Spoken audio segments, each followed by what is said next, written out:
Dan Cohen from Uncaptured Media is a Jewish American journalist who has just been declared an anti Semite because he is anti Zionist. That comes from House Resolution 894, which just passed, that declares that anti Zionism is anti Semitism. That would also make most Hasidic Jews anti Semitic as well. So, Dan, thank you for joining us. I want to talk about a couple of things regarding the war in Israel. But first, because I'm sure this is not the first time you've been given the anti Semitic label, but is it the most official? Yeah, I think so. I mean, the hundreds of or maybe thousands of messages and comments I've gotten on Twitter, including death threats for being a self-hating Jew, are numerous. But this is officially it, according to the U.S. Congress. Myself and the largest Hasidic Jewish sect in the world are actually anti-Semites. Okay. Do you think this is do you think it's a violation of the First Amendment, first of all? And do you think it just is a lack of understanding of anti-Zionist movement? Um, a violation of the First Amendment? I mean, I don't know because there's nothing legally binding about it. It just, changes the definition of a word according to Congress, but it's not as if there's no teeth to it. I think it's going to be used to ramp up the sort of McCarthyite campaign going on in universities and in, the business world where, I mean, all of a sudden, you're have certain political opinions. You're supposed to be like pro diversity, pro LGBTQ, go through all these trainings, and then suddenly now they want you to express certain opinions, and then now if if you criticize Israel's war on Gaza, then suddenly you're anti-Semitic and you're a racist. So I think it's going to be cracked down on students and the professional life and this kind of thing. I mean, I just look at it logically. If anti-Zionism is anti-Semitism, then Zionism is Judaism. Now, Zionism actually was always historically rejected by Judaism. I mean, when Zionism first came around, it was denounced by Orthodox Jews, openly, by Reform Jews. I mean, there was the great Rebbe of the historical leader of the Satmar movement, which is in Williamsburg in Brooklyn. If you see Orthodox Jews there, Joel Teitelbaum, he said that Zionism, or the Holocaust, he believed, was actually punishment, was divine punishment for Zionism. And he believed that Zionists were actually responsible for the Holocaust. So, I mean, there's a wide range of thoughts among Jews on Zionism, but to say that anti-Zionism is anti-Semitism means that Zionism is Judaism. Now, if you think about it more, if Zionism is Judaism, then all Jews are loyal to the Zionist project, which is the state of Israel.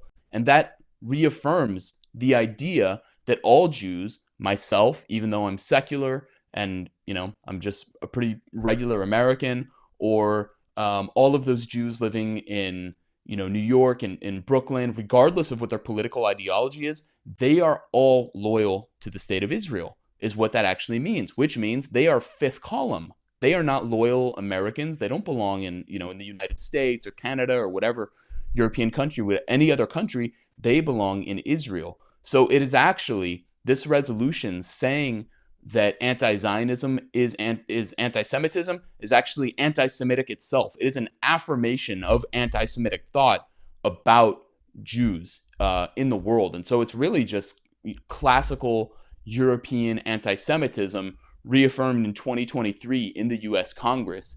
And it shows that even, in my opinion, even as 100 years ago, Jews were persecuted in this country. My grandfather, who's a secular guy, his name was Saul, He changed his name to Paul for business reasons, to have a Christian name. That's not the case anymore. So today, Jews are, of course, overrepresented in powerful positions, as is no secret to anyone. But even though Jews are basically in a golden age inside the United States, the powers that be, to some degree, still view Jews as a fifth element, as outsiders, and this is because of Zionism has given them this logic. So, Right. I mean, it's totally anti-Semitic. Yeah, I liken it to saying all black people must vote Democrat because they cannot have diversity of thought inside of that one group. And so we would never say that, or we should not say things like this. Now, you mentioned the Satmar Jews. I want to show this statement that they put about this resolution today, saying that Torah Jews want to live in peace with Muslims and Christians in the Holy Land. Therefore, being against Zionism is never anti-Semitism. And so, again, it seems like either House representatives that voted for this either don't care or they care more. This is my opinion. They care more about Israel and controlling thought that is anti-Israel than either of those things. Is that what you think?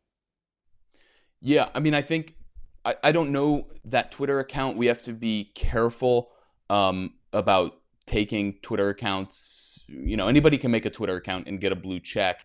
And actually, Orthodox Jews refrain from using social media and all these kinds of things. So it's not necessarily like an official statement. However, there like the largest gathering, I think, of Orthodox Jews maybe in the world, a huge gathering of Satmar Jews just a few days ago in New York, where they repeated their denunciation of Zionism, their opposition to the state of Israel on theological grounds. I mean, it's purely theological for them. So there's no question about it. So I mean, when Congress says this, it's amazing that you have Gentiles, non-Jews, telling religious and all kinds of Jews what they believe and what they are allowed to believe, what they're not allowed to believe. And I mean, you mentioned the comparison between telling all black people you have to vote for the Democratic Party. To me, it's even worse than that, because it's like, not you have to, that you belong to a foreign nation. Like all black people, go back to Africa, go back, that's essentially what it's saying. But because, imagine if like black people, had established some like settler, which, they had actually a settler nation in Africa, colonizing actual Africans, and then like, I don't know, white senators or the House was like, all black people in the United States are actually loyal to that country. That's the level of insanity. It's basically a nice way of saying, get out of our country. You do not belong here. You're not American. That's why I say it's totally anti-Semitic. Okay, let's talk about this part of the resolution that says, whereas the slogan "From the River to the Sea" is a rallying cry for the eradication of the state of Israel and the Jewish people, and has been used by anti-Israel protests in the United States and globally. Can you respond to this? Like, give us a little history of From the River to the Sea and why they're saying now that this is extremist and should be punishable? Well, I'm saying they're Well, saying it should be punishable. They don't specifically said that, but I think this is a stepping stone. So go ahead. yeah, well, they don't say what the phrase actually is. They say part of it. They say from the river to the sea, but they don't say Palestine will be free. That's the rest of it, which is what's commonly said at pro-Palestine rallies in the West. So they are inferring that call for freedom, is genocidal, which there's just no basis. That's totally a gigantic leap in logic that makes no sense whatsoever, and we're just supposed to accept that, when in fact what it really means, freedom for everyone living in Palestine. So you don't have a system where you have one people lording over another or afforded more rights than the other. It's basically it's just simply a call for freedom, as it sounds. Meanwhile, you have what they don't talk about is the charter of the Likud party, which is Benjamin Netanyahu's party that has ruled Israel most of the time since 1977.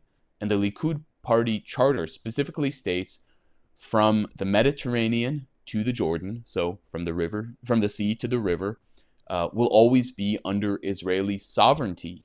So how are we going to say that Palestinians or people who support Palestine saying from the river to the sea is genocidal and anti-Semitic? Meanwhile, the ruling party that is carrying out this horrible war on Gaza and has been occupying the West Bank and Gaza and ethnically cleansing it, building settlements for decades, even before the existence of the Likud, that's actively doing this, is not genocidal, and they won't even address that. So the idea that it's all going to be under Israeli sovereignty forever, completely,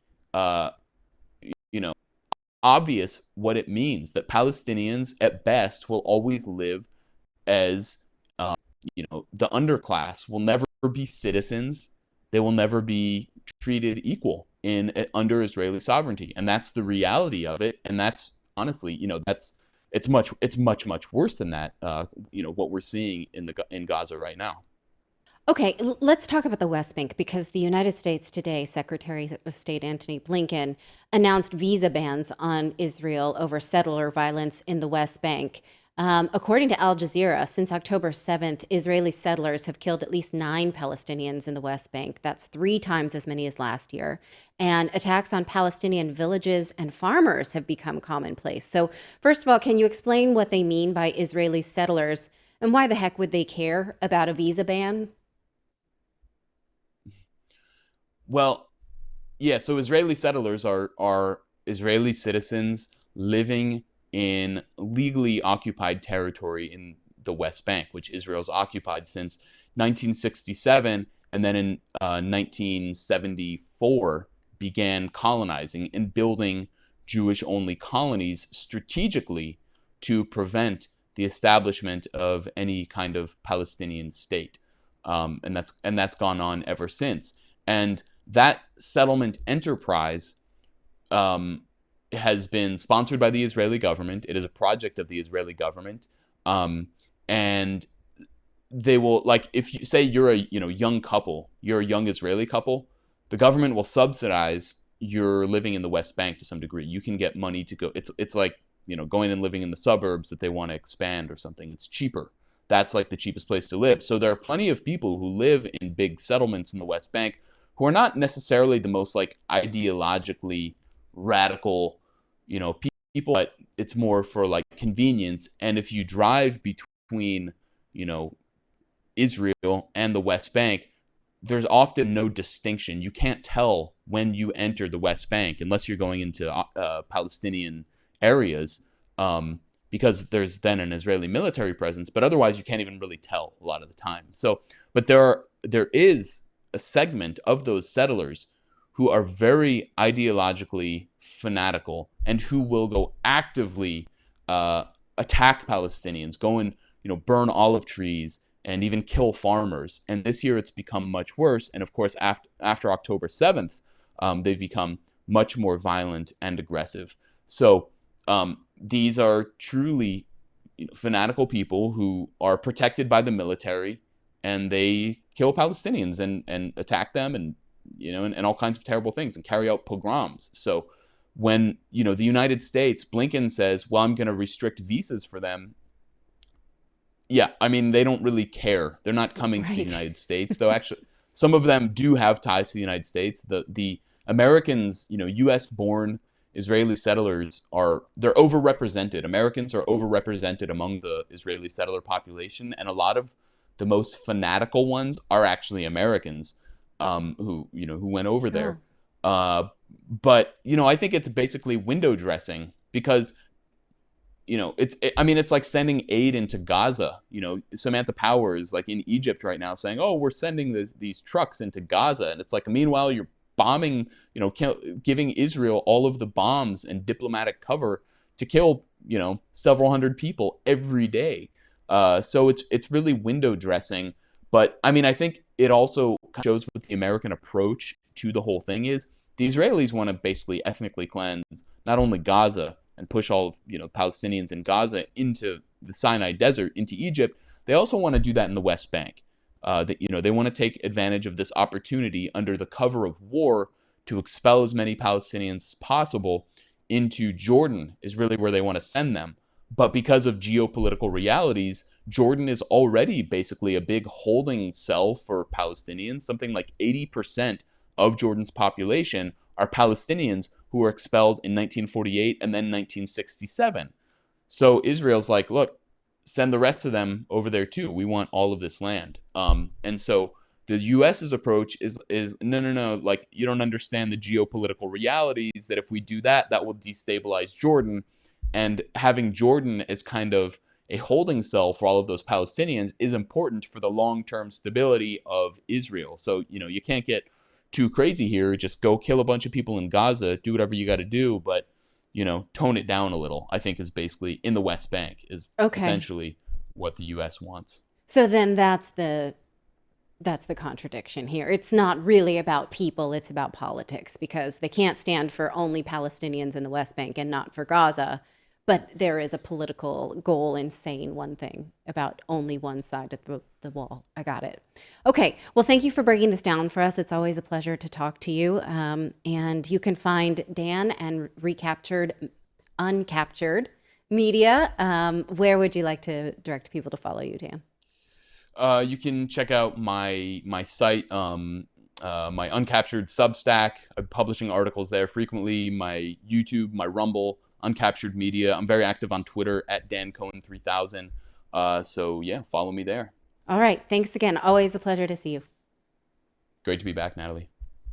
Thank you so much for watching this segment here at Redacted. We are live every day at 4 p.m. Eastern Time, trying to share the stories that the mainstream media will not cover. You should also come over and join our community of Redacted Rebels over at redacted.inc. That's our private locals community where we can share exclusive content that we simply cannot share here on YouTube. Come over and join the rebellion together right now by going to redacted.inc. We'll see you next time.